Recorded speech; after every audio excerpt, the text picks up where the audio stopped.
वो जुल्म नहीं भूले वो शहादत नहीं भूले, वो जुल्म नहीं भूले वो शहादत नहीं भूले, मासूम फरिश्तों की इबादत नहीं भूले। बैरूत के शोले वो तड़पते हुए बच्चे, बैरूत के शोले वो तड़पते हुए बच्चे, हम लोग अभी तक वो क़यामत नहीं भूले।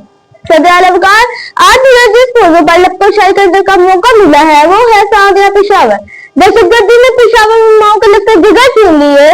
पेशावर का दहशतगर्दी के दलदल में रोज बरोज दस्ता ही चला जा रहा है, और अगर हमें शहर को दलदल से निकालना है तो हम सबका एक मुट्ठी होना लाजिम है।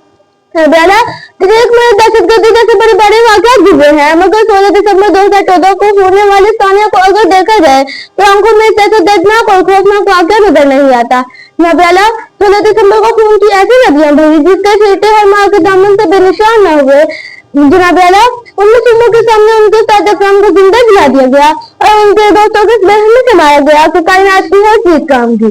जनाब आला, माँ पर क्या गुजरी होगी जिन्होंने अपने बच्चों को सुबह लंबी उम्र की दुआ देकर घर से रवाना किया होगा, मगर कुछ देर बाद ही बच्चे खून में डूबे हुए मिले। माँ दरवाजे तक भी आ गई मगर बच्चे स्कूल से सीधे जन्नत चले गए। बिखरे जूते, बिखरे कलम, बिखरे और हम इस बात के सबूत देते हैं कि उन मासूमों ने अपनी जान बचाने के लिए किस हद तक कोशिश की होगी, मगर हम उन मासूमों की खून को रायकर नहीं जाने देंगे। अगर उन्होंने बंदूक से हमला किया है तो हम कलम से हमला करेंगे।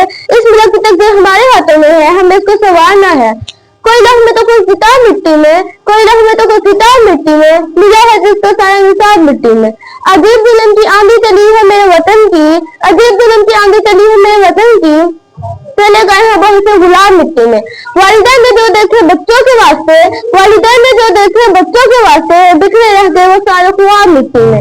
सुना है बड़ा सस्ता है खून वहाँ का, सुना है बड़ा सस्ता है खून वहाँ का, वो बस्ती जिसे पाकिस्तान कहते हैं। शुक्रिया।